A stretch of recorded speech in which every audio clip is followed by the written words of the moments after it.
11 ayının 27'si hazır bu kiyimlerini tayyorlab qilib oldim. Doktorxonaga olib bordigan tayyorligim bitib qoldi mana.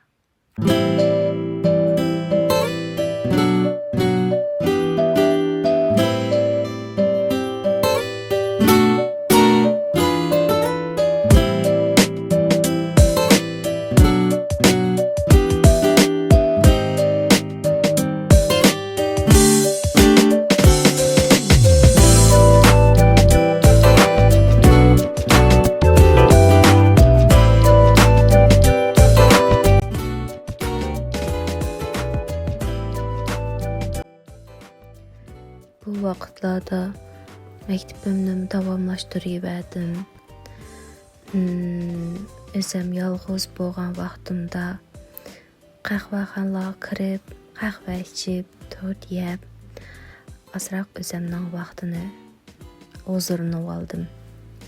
Bu qizim tug'ilib qolsa, bilmayman endi qanday vaqtda yana kelalayman bu yerlarga. Balkim shu qizimni olib kelishim mumkin. Bu qahvaxona bek chiroyli ekan, ichiga kirib qahva ichgach, uylarninki narslarni sotadi ekan chiroyli. Shuning uchun bir şey kirib o'tirib qahva ichishni bek yaxshi ko'raman.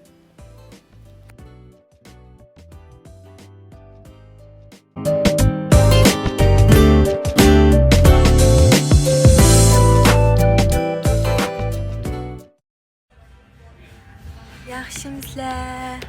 Bugün 12 ayının 6'sı. Tolgaq etigen saat 5'ten başlagan. Hazır saat 10 oldu. Doktorxonaga bormoqchi, doktorlar tamoq yapıp kelinglar deydi. Şumuz degan yo'lda shumish kelgan romantik restoran kirib.